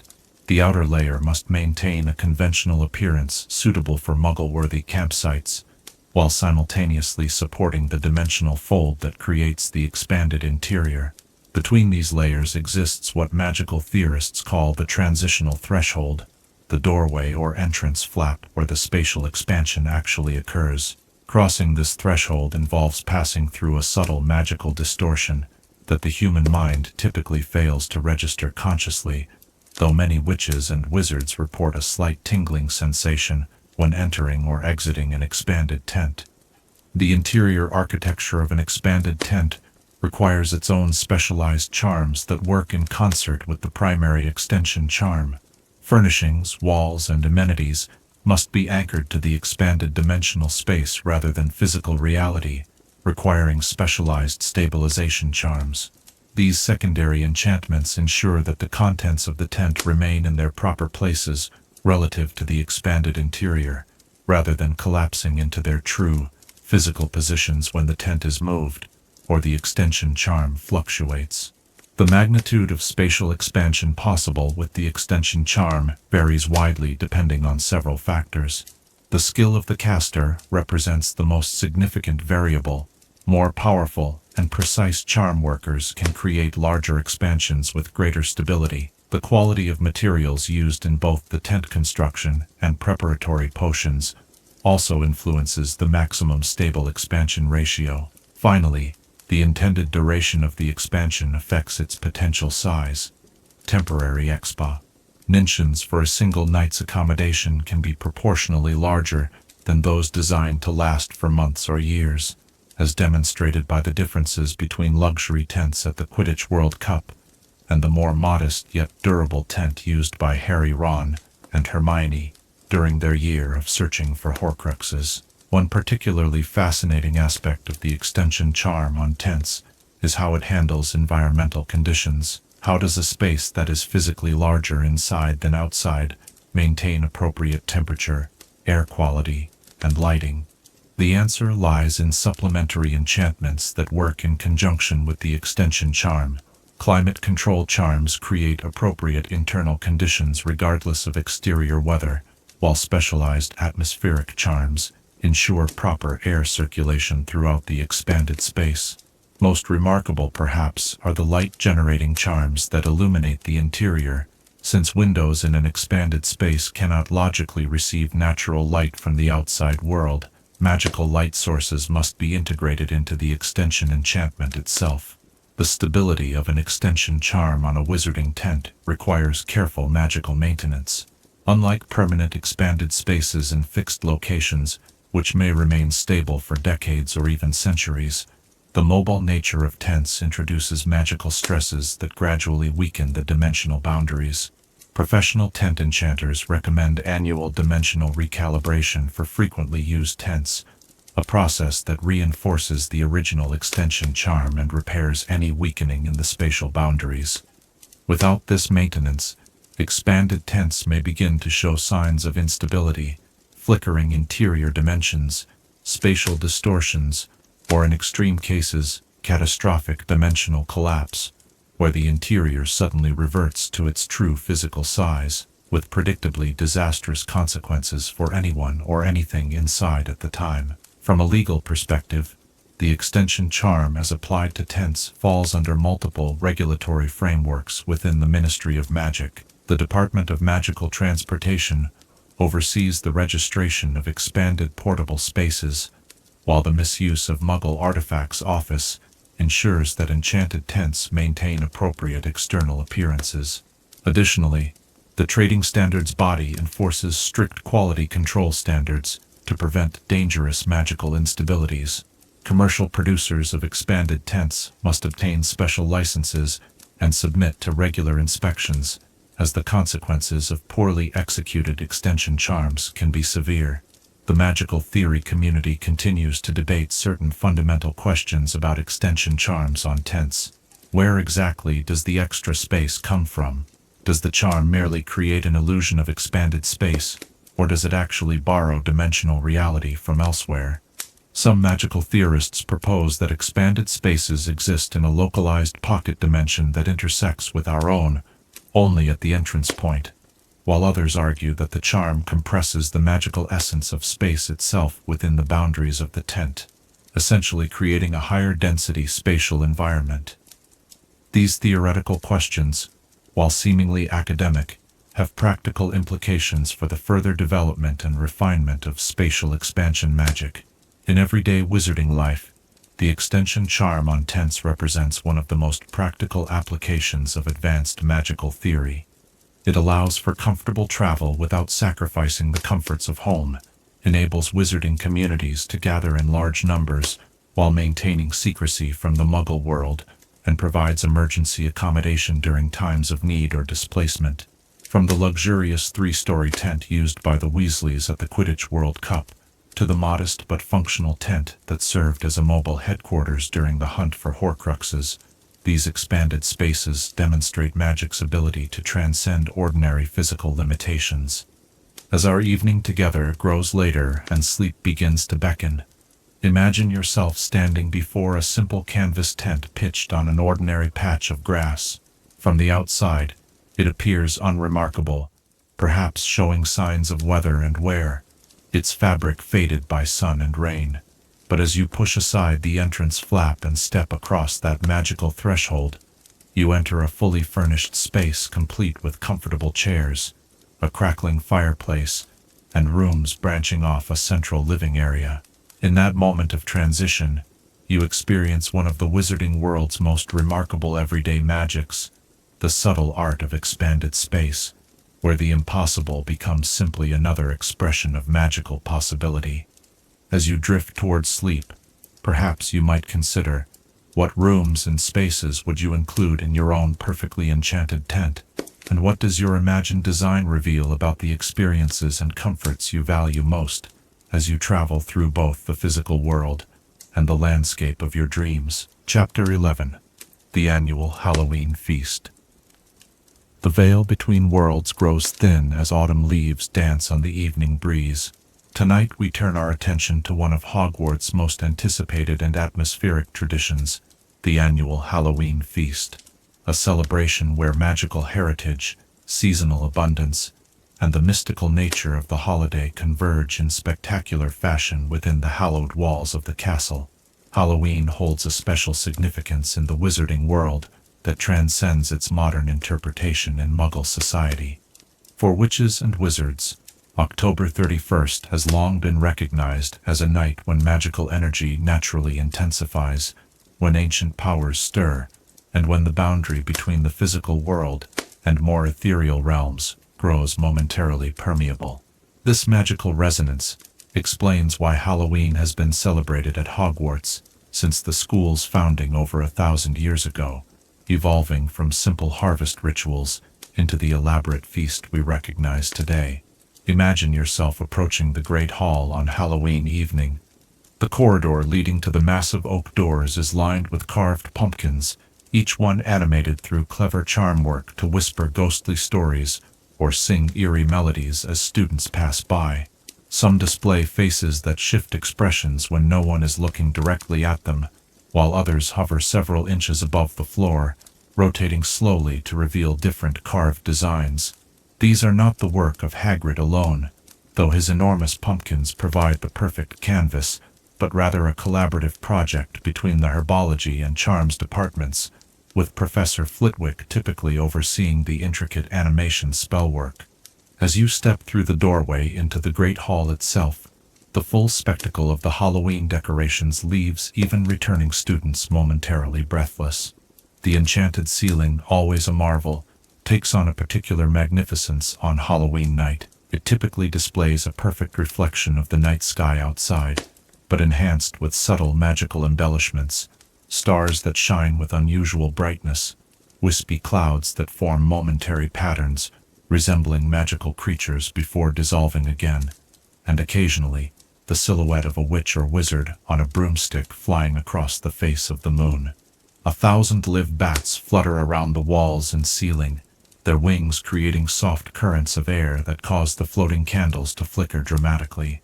These bats are not conjured, but rather invited from the castle grounds and nearby caves for the occasion, carefully managed through special charm work that ensures they remain near the ceiling and return to their natural habitats after the festivities conclude. Their presence adds both authentic atmosphere and a connection to the genuine magical traditions that associate bats with heightened supernatural sensitivity. The decorations extend beyond the ceiling and walls to the tables themselves. Golden plates and goblets gleam in the candlelight, but on Halloween, they are accompanied by elaborate centerpieces, miniature magical dioramas depicting scenes from wizarding folklore related to the holiday. One might show tiny animated figures reenacting the famous 1637 werewolf code of conduct signing, while another presents a historically accurate representation of the first International Wizarding Harvest Festival. These enchanted displays, typically crafted by the ancient runes professor and 7th-year students, change slightly throughout the evening, telling visual stories to entertain diners between courses. The Halloween feast itself represents the kitchen house elves at their most creative and industrious. Platters of food appear on the golden plates at precisely 7 o'clock, revealing culinary magic that balances traditional Halloween fare with seasonal harvest abundance. Roast meats, including perfect haunches of venison and whole roasted pheasants, share space with more whimsical offerings like pumpkin pasties, crafted to resemble various magical creatures, and cauldron cakes that actually bubble with sweet edible potions inside. Vegetables take on special prominence, reflecting the harvest season. Carrots carved to look like miniature broomsticks, potato sculptures of famous wizards and witches that occasionally bow to those eating them, and parsnips enchanted to briefly dance across serving platters before becoming deliciously still again. Most famous perhaps are the magically hollowed pumpkins filled with thick, rich soup that never spills even when ladled from seemingly impossible angles. Sweet offerings continue a magical theme, cookies that change flavor with each bite, moving from chocolate to cinnamon to caramel, candied apples that hover slightly above their serving plates, and elaborate cakes designed to resemble haunted houses, complete with tiny illuminated windows and miniature ghosts that drift around the frosting battlements. Beverage options include the traditional pumpkin juice, but also special Halloween blends, spiced cider that steams in specific shapes, and hot chocolate that shifts color with the drinker's mood while maintaining its rich flavor. As magnificent as the food and decorations are, the entertainment forms an equally important aspect of the Halloween tradition at Hogwarts. The school ghosts consider the feast their annual opportunity to demonstrate their performing talents, typically culminating in formation gliding, a complex aerial ballet where dozens of ghosts move in synchronized patterns through the air above the tables, sometimes passing through solid objects or each other to create ghostly kaleidoscope effects. The highlight of these performances, eagerly anticipated each year, is nearly Headless Nick's reenactment of his own botched beheading. While perhaps macabre by ordinary standards, this performance is received with appreciative applause by students who recognize it as Sir Nicholas's way of transforming personal tragedy into entertainment that honors his continued presence in the school community. Other ghosts contribute their own specialties. The Fat Friar typically leads a spectral choir in ancient wizarding harvest songs, while the Grey Lady performs a hauntingly beautiful solo glide that tradition holds is based on a dance from Rowena Ravenclaw's time.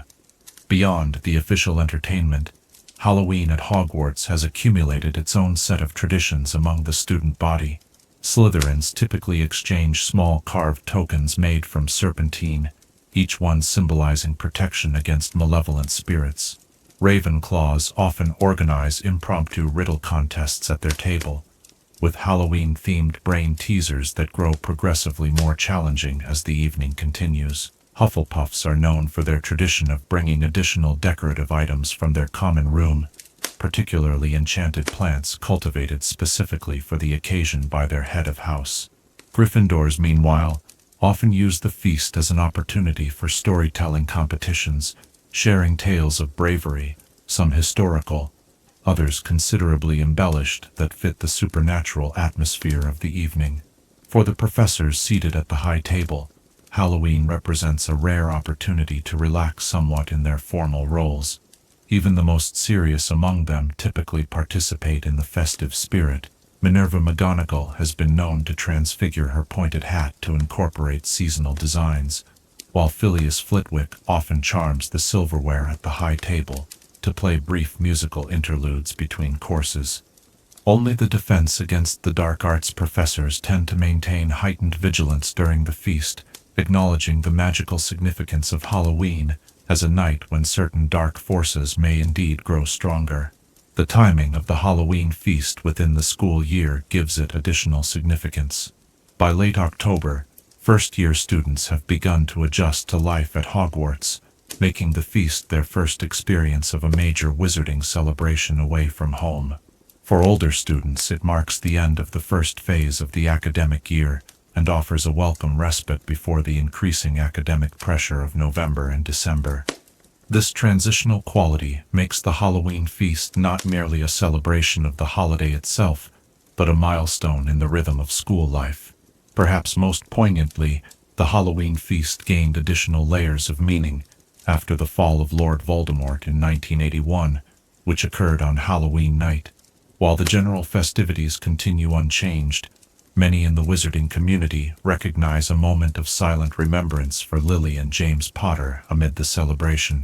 This bittersweet element reflects the complexity of Halloween in wizarding culture, a time of festivity and abundance that also acknowledges the thinning of boundaries between life and death, between celebration and remembrance. As our evening together grows later, and the fire burns low, imagine yourself seated at one of the long house tables, a plate of magically delicious food before you, surrounded by friends in black robes and pointed hats. Overhead, bats swoop in graceful arcs between floating candles, while ghosts prepare for their annual performance. The golden plates gleam in the magical light, and the rich scents of autumn, pumpkin, cinnamon, roasting meats, and woodland herbs blend into a fragrance that seems itself enchanted, evoking both comfort and wonder simultaneously. As you drift towards sleep, perhaps you might ponder, if you found yourself at the Hogwarts Halloween feast, which traditions would you most eagerly participate in? And what might your preferences reveal about the magical qualities you value most in both celebration and everyday life? Chapter 12. The Journey of Fawkes the Phoenix. Crimson and gold feathers catch the last light of our dying fire as we turn to the tale of a creature, both literal and symbolic in its embodiment of rebirth and loyalty. Fawkes the Phoenix, whose extraordinary journey through the wizarding world intersected with some of its most pivotal moments, and whose mysterious nature continues to fascinate magical scholars to this day. Phoenixes occupy a unique position in the hierarchy of magical creatures, neither easily classified as beasts nor beings. These immortal birds represent one of the most powerful magical forces known to wizard kind, the eternal cycle of death and renewal, destruction and creation, ending and beginning. Throughout wizarding history, phoenixes have been revered as symbols of resurrection, healing, and unwavering loyalty, yet they remain among the rarest of magical creatures, appearing only to those deemed worthy by criteria understood by phoenixes alone. The phoenix known as Fawkes first entered wizarding records during the early 20th century, when he appeared to a young Albus Dumbledore. The exact circumstances of their initial meeting remain shrouded in mystery. Dumbledore himself rarely spoke of it, describing the event simply as a moment of great personal darkness illuminated by unexpected light. Magical historians and those who knew Dumbledore well have speculated that this cryptic description might refer to the period following the tragic death of his sister Ariana and his painful break with Gellert Grindelwald, a time when the future Hogwarts headmaster was re-evaluating the path his life and magic would take. What makes the bond between Dumbledore and Fawkes particularly remarkable is that it appears to have been initiated by the Phoenix rather than the wizard. Unlike many magical creatures that can be tamed or trained, Phoenixes choose their human companions based on qualities only they can perceive. That Fawkes selected Dumbledore suggests he recognized something exceptional in the young wizard, perhaps a capacity for redemption, moral courage, or dedication to a higher purpose that resonated with the Phoenix's own nature.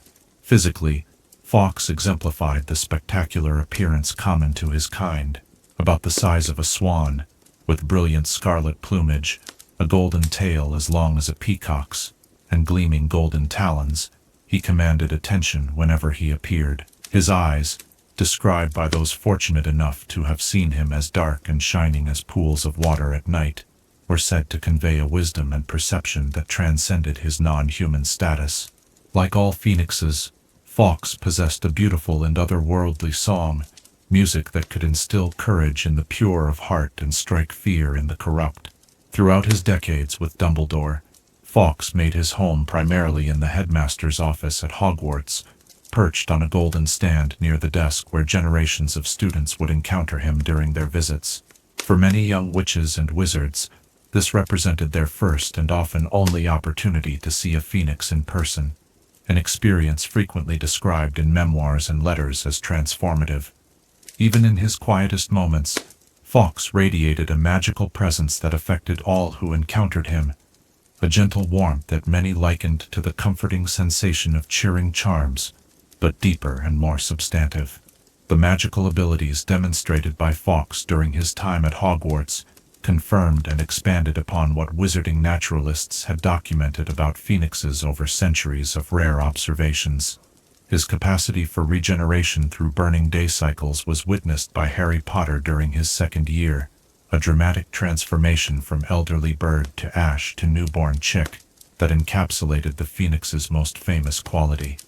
This immortality through rebirth is what has made Phoenixes such powerful symbols in wizarding literature and art, representing the triumph of renewal over ending, of continuation despite apparent destruction.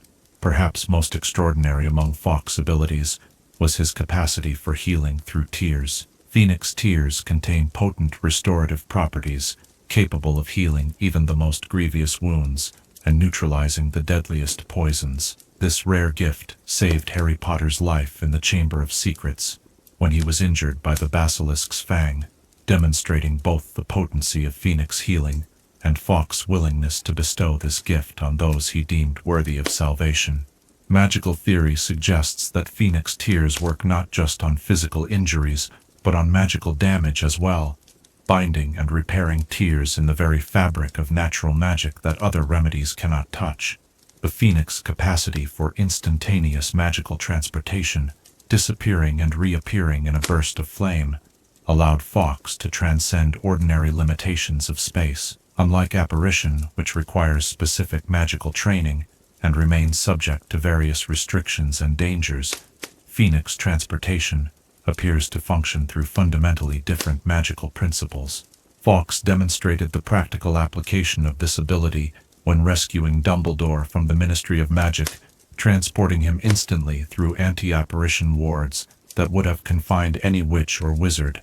Their immense physical strength, disproportionate to their size, makes Phoenixes capable of carrying heavy burdens during flight.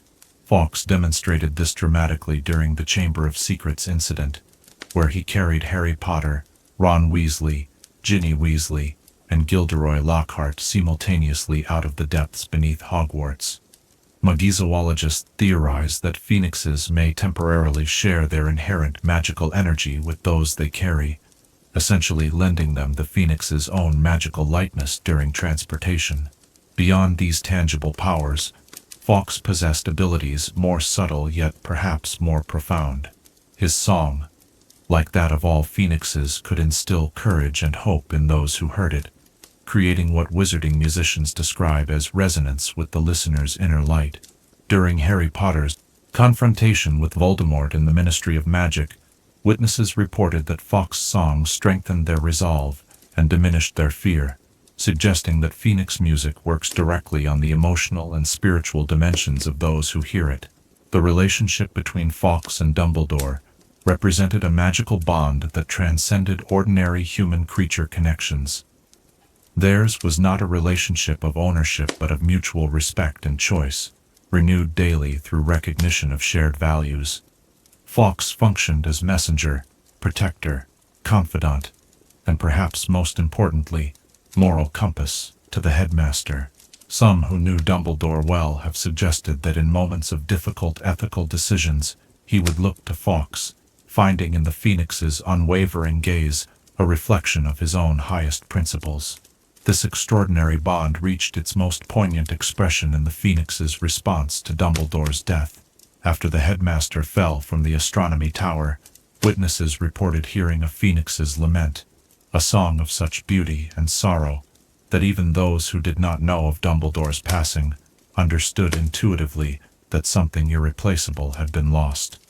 This Phoenix lament, rarely heard in the wizarding world, has been described in ancient texts as grief made beautiful, loss transformed into sonic light. A magical expression of mourning that honors what has passed while affirming what continues.